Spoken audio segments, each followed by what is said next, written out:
Hey guys, welcome to information technology. आपको इस channel पे इंफॉर्मेशन टेक्नोलॉजी मतलब आईटी बीटेक के सारे सब्जेक्ट्स के बारे में पूरी इन्फॉर्मेशन मिलेगी, चाहे वो डिजिटल इलेक्ट्रॉनिक्स हो, मैथमेटिक्स हो या कोई भी सब्जेक्ट हो। तो चलिए आज स्टार्ट करते हैं हम डाटा स्ट्रक्चर्स से। आपने डाटा स्ट्रक्चर्स का नाम सुना होगा। चलिए अब ये जानते हैं कि डाटा स्ट्रक्चर्स असल में होता क्या है। तो देखिए, data structures it is defined as the systematic way of storing data in order to use it effectively। अब इसका मतलब क्या हुआ? डाटा स्ट्रक्चर एक सिस्टमैटिक वे है, मतलब एक पर्टिकुलर ऑर्डर फॉलो करता है और वो डाटा स्टोर करता है ताकि हम उसे फ्यूचर में यूज़ कर सकें। अब इसकी कलेक्टिव डेफिनेशन ये होगी कि it is a systematic way of storing data in order to use it effectively. अब जो आप एग्ज़ाम में डेफिनेशन लिख सकते हैं वो ये वाली है। It is also defined as mathematical और logical way of storing data। अब जो हमारा डाटा स्ट्रक्चर्स होता है वो हमारा एक मैथमेटिकल और लॉजिकल वे होता है डाटा स्टोर करने का। अब मैथमेटिकल कैसे? अब हम इसमें अपने नंबर्स भी स्टोर कर सकते हैं। और लॉजिकल होता है हमारे पास, जैसे हमारे गेट्स आ जाते हैं, एंड गेट, और गेट, या फिर greater than, smaller than, if then else, ये सारा लॉजिकल में आता है। तो इसलिए हम इसको कहते हैं it is also defined as mathematical और logical way of storing data. अब हमारे आते हैं डाटा स्ट्रक्चर के टाइप्स क्या क्या होते हैं। अब पहला होता है हमारा डाटा स्ट्रक्चर का टाइप प्रिमिटिव। अब प्रिमिटिव डाटा स्ट्रक्चर कौन से होते हैं? प्रिमिटिव डाटा स्ट्रक्चर्स वो होते हैं जो हमारे पास पहले से ही डिफाइंड होता है, डैट इज़ प्री डिफाइंड। अब हमारे प्री डिफाइंड में कौन से आते हैं? जैसे हमारे पास हो गया कैरेक्टर, हो गया इंट, हो गया है फ्लोट, हो गया है लॉन्ग इंट, मतलब ऐसे काफ़ी सारे हमारे पास ये आ जाते हैं डाटा टाइप्स। तो इसमें हम लोग अपने आप डिफाइन नहीं कर सकते। तो प्रिमिटिव डाटा स्ट्रक्चर कौन से होते हैं हमारे पास? जो ऑलरेडी डिफाइंड होते हैं। अब नॉन प्रिमिटिव कौन से हैं? अब आपको पता चल गया होगा, प्रिमिटिव अगर हमारे पास ऑलरेडी डिफाइंड है तो हमारे पास नॉन प्रिमिटिव कौन से होंगे? यूज़र डिफाइंड, जो कि यूज़र डिफाइन करता है, मतलब जो कि हम डिफाइन करते हैं। अब नॉन प्रिमिटिव का आप एग्जाम्पल ऐसे देख सकते हैं, जैसे आप कोई सी प्रोग्राम बना रहे हैं तो उसमें आपने a+b करा, तो आपको वो एक स्टोर करने की तो वेरिएबल ज़रूरत पड़ेगी। तो जैसे आपने सम यूज़ करा, अब जो सम है वो हमारा ऑलरेडी डिफाइंड नहीं है, सम आपने खुद डिफाइन किया है, तो इसलिए वो होगा हमारा नॉन प्रिमिटिव डाटा स्ट्रक्चर जो कि यूज़र ने डिफाइन किया है। अब हमारे नॉन प्रिमिटिव के फर्दर टाइप्स कौन कौन से होते हैं? लीनियर और नॉन लीनियर। अब लीनियर हमारा कौन सा होता है? लीनियर डाटा स्ट्रक्चर वो होता है जो हमारा एक पर्टिकुलर सीक्वेंस फॉलो करता है, मतलब एक पर्टिकुलर ऑर्डर फॉलो करता है, कि जैसे एक के बाद एक, एक के बाद एक, मतलब ऐसे। तो हमारे लीनियर में कौन से टाइप्स आते हैं? स्टैटिक और डायनामिक। अब हमारा स्टैटिक डाटा स्ट्रक्चर कौन सा होता है? जो हमारा फिक्स्ड होता है, जो कि हमारा चेंज नहीं होता। और डायनामिक होता है जो चेंज हो जाता है ऑन टाइम, वो चेंज हो जाता है। अब स्टैटिक में हमारे पास आते हैं एरेज, डायनामिक में हमारे पास आते हैं stack, Q and linked list. इनके बारे में अभी हम थोड़ी देर बाद पढ़ते हैं। अब हमारे नॉन प्रिमिटिव में एक और टाइप आती है नॉन लीनियर, जो कि हमारा कोई पर्टिकुलर सीक्वेंस नहीं फॉलो करती। नॉन लीनियर जो होता है हमारा पर्टिकुलर सीक्वेंस नहीं फॉलो करती। ये एक हायरार्की बेस्ड रिलेशनशिप होती है। हायरार्की मतलब एक के बाद एक चल रहा है ऑर्डर हमारा। तो इसके हमारे टाइप्स होते हैं trees and graphs. Now let's learn about arrays. So हमारे एरे क्या होते हैं? Array type of linear data structure which is a collection of similar data type. अब इसका मतलब क्या होता है? एरे हमारा एक ऐसा डेटा टाइप होता है जो सिमिलर डाटा टाइप स्टोर करता है। मतलब ये, अगर हम इसे अपने प्रोग्राम में यूज़ कर रहे हैं तो अगर हमने एरे में इंट डिफ़ाइन किया है तो हमें पूरा जो प्रोग्राम होगा वो इंट में ही डिफ़ाइन करना पड़ेगा। हम कोई और डाटा टाइप यूज़ नहीं कर सकते। मतलब अगर आपने ऐसे कर दिया कि पहले आपने इंट डिफ़ाइन कर दिया, उसके बाद आपने फ्लोट डिफ़ाइन कर दिया, तो वो हमारे पास प्रोग्राम में पॉसिबल नहीं हो पाएगा। तो एरे का ये डिसएडवांटेज है कि ये हमारी सिमिलर डाटा टाइप ही यूज़ करती है। अब हमारी एरे की रिप्रेजेंटेशन क्या होती है? ये हमारी एरे की रिप्रेजेंटेशन होती है, और जो ये A0, A1, A2, A3, ये हमारी होती है इंडेक्सिंग। अब हमारे हमेशा A0 से हम क्यों स्टार्ट करते हैं? क्योंकि जनरली हमें कहा जाता है कि A0 से स्टार्ट करना प्रोग्राम के लिए ठीक रहता है। हमारी टीचर्स हमें A1 से स्टार्ट करने के लिए भी कहती हैं। तो A0 और A1 हमारी दोनों ठीक है, इंडेक्सिंग आप कहीं से भी स्टार्ट कर सकते हो। अब हम पढ़ते हैं स्टैक के बारे में। अब हमारा स्टैक क्या होता है? A type of linear data structure in which insertion and deletion occurs only at one end called top. It works on the principle of LIFO, last in first out. Example है इसका stack of books.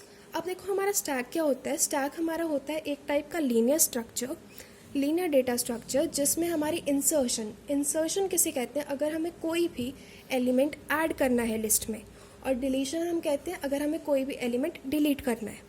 तो हमारा stack क्या होता है, हमारा वो linear data structure जिसमें हम इंसर्शन और डिलीशन सिर्फ एक ही एंड से करते हैं और उस एंड को हम टॉप कहते हैं।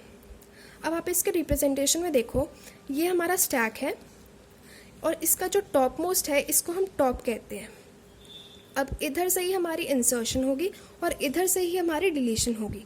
अब आप ऐसे एग्जांपल देख लो, A B C and D. अब हमने इसी ऑर्डर में स्टैक में हमने डाले, तो हमारा पहले A B C and D. अब हमने देखा हमने लास्ट में डी डाला है, तो इसका प्रिंसिपल होता है स्टैक का last in first out, that is LIFO. तो इसके अकॉर्डिंग हमारा क्या होता है, जो हमने एलिमेंट लास्ट में इंसर्ट किया है वो हमारा सबसे पहले पॉप आउट हो जाता है, मतलब डिलीट हो जाता है। इसलिए ही हमने एक एग्जांपल है stack of books. Stack of books like आप कह सकते हो बंडल, कि आप एक बुक के स्टैक को देख के कह सकते हो कि आपने कौन सी बुक स्टार्टिंग में पढ़ी है, कौन सी बुक एंडिंग में पढ़ी है। अब जो बुक आपके पास सबसे ऊपर टॉप पर रखी होगी वो आपने हमेशा वो लास्ट में ही पढ़ी होगी। वैसे तो आप किसी भी पर्टिकुलर से किसी भी सीक्वेंस में बुक्स रख सकते हो, बट जनरली जो हम बुक लास्ट में पढ़ते हैं सबसे, वो सबसे ऊपर रखते हैं। तो यही हमारा स्टैक में होता है। अब हमारे पास आता है क्यू। क्यू भी एक टाइप का लीनियर डेटा स्ट्रक्चर होता है जिसमें इंसर्शन और डिलीशन दो अलग अलग एंड पे होती है। अब हमारी इंसर्शन जो होती है वो होती है रियर एंड पर और डिलीशन होती है फ्रंट एंड पर। अब हमारा क्यू का प्रिंसिपल क्या होता है, FIFO, that is first in first out. अब इसका मतलब क्या है, जैसे आप एक मूवी के टिकट बुक करने के लिए एक लाइन में खड़े हो, तो उसमें जो बंदा सबसे पहले खड़ा होगा उसी को ही सबसे पहले टिकट मिलेगी, समझ रहे हो। तो इसलिए ही हम क्यू को कहते हैं कि वो फीफो प्रिंसिपल फॉलो करती है। अब रियर और फ्रंट जो होते हैं वो हमारे पॉइंटर्स होते हैं। आप इस रिप्रेजेंटेशन में देखो, यहाँ पर रियर है और यहाँ पर फ्रंट है। अब जो हमारे क्यू और स्टैक होते हैं वो इंडिपेंडेंट डाटा स्ट्रक्चर्स नहीं होते, इनको एरे और लिंक लिस्ट की हेल्प चाहिए होती है। इसलिए मैंने यहाँ पे एरे बनाया हुआ है और इसको भी आप देख सकते हो, ये भी एक तरह का एरे ही है। तो अब हम पढ़ते हैं कि लिंक लिस्ट क्या होती है। अब हमारी लिंक लिस्ट क्या होती है, वो भी एक टाइप का डेटा स्ट्रक्चर ही होती है, लीनियर डेटा स्ट्रक्चर, जिसमें एक नोड दूसरे नोड से कनेक्टेड होता है पॉइंटर के थ्रू। तो इसकी रिप्रेजेंटेशन हमारे पास ये होती है, एक ये नोड हो गया, एक ये नोड हो गया, एक ये और एक ये, मतलब ये तीनों हमारे नोड्स हैं और ये एक दूसरे से इन लिंक्स के थ्रू कनेक्टेड है, इन एरोज के थ्रू। तो इसलिए हम पॉइंटर का मीनिंग यहाँ पे यही है कि जो ये एरोज होते हैं। अब इसके डेफिनेशन पर आते हैं। A type of linear data structure in which each node of list contains a pointer to its adjacent node. Adjacent होता है मतलब जस्ट इसके साथ वाली नोड, कि ये जो नोड है इसके साथ वाली नोड से कनेक्टेड है इस पॉइंटर के थ्रू।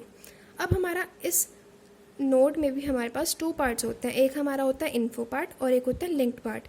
इन्फो पार्ट में हमारे पास स्टोर होता है हमारा डाटा, जैसे कि आपने 12 इंसर्ट कराना है या कोई भी ABCD का लेटर वगैरह कुछ भी इंसर्ट करवाना है, वो हमारा इन्फो पार्ट में स्टोर होता है। और लिंक्ड पार्ट क्या होता है, जो हमारा नेक्स्ट नोड को पॉइंट करता है, जो जिसमें नेक्स्ट लिंक का एड्रेस होता है, नेक्स्ट नोड का एड्रेस होता है। अब हम आते हैं नॉन लीनियर डेटा स्ट्रक्चर्स पर। अभी जैसे मैंने आपको स्टार्टिंग में बताया था, नॉन लीनियर डेटा स्ट्रक्चर्स कौन से होते हैं, जो एक पर्टिकुलर सीक्वेंस फॉलो नहीं करते, वो एक पर्टिकुलर हायरार्की पे चलते हैं। अब ट्रीज़ क्या होते हैं, they are multi level data structures with a hierarchical relationship among its elements known as nodes. The bottommost node called leaf node and the uppermost node called root node.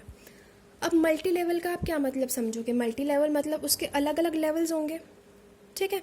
तो अब multi level data structures, अब आप देखो इसके representation में example है, इससे आपको सारा क्लियर हो जाएगा। अब जैसे ये हमारा जो है ये एक ट्री का एग्जांपल है। इसमें जो रूट नोड कौन सा होता है, रूट नोड सबसे टॉप मोस्ट नोड होता है जिससे सारे के सारे नोड्स कनेक्टेड होते हैं। तो इससे आप आइडिया लगा सकते हो कि रूट नोड सिर्फ एक होगा। अब हमारे पास लीफ नोड कौन से होते हैं? लीफ नोड होते हैं जो सबसे बॉटम पर रखे होते हैं। अब ये वाला देखो, ये भी बॉटम पे है, ये भी बॉटम पे है, ये भी बॉटम पे है, तो ये सारे हैं हमारे लीफ नोड्स। तो ये हमारा होता है ट्री डाटा स्ट्रक्चर। अब देख रहे हो आप, एक ये लेवल हो गया, एक ये लेवल हो गया, तो ये मल्टी लेवल बन गया ना। तो ये होता है हमारा ट्रीज़। अब हम पढ़ते हैं ग्राफ्स क्या होते हैं। अब ग्राफ्स क्या होते हैं? Graphs can be defined as pictorial representation of the set of elements represented by vertices connected by links known as edges। अब हमारे ग्राफ्स हमने मैथ्स में पढ़े हैं, बट ये वाले ग्राफ्स हमारे मैथ्स वाले ग्राफ से बिल्कुल अलग है। तो इसमें हमारे पास क्या होता है कि सेट ऑफ एलिमेंट्स होते हैं जो कि हम वर्टिसेस और एजेस से रिप्रेजेंट करते हैं। अब इन एजेस को हम लिंक्स भी कहते हैं। अब देखो, ये वाला हमारा एक वर्टेक्स हो गया, एक बी वर्टेक्स हो गया, एक सी वर्टेक्स हो गया, और ये वाली जो लाइंस हैं ये हमारी होती हैं एजेस। तो इसमें ग्राफ में हमारे पास वर्टिसेस हैं A, B and C, and edges हैं A, B, C and C A. Hope आप सबको ये क्लियर होगा। Thanks for watching.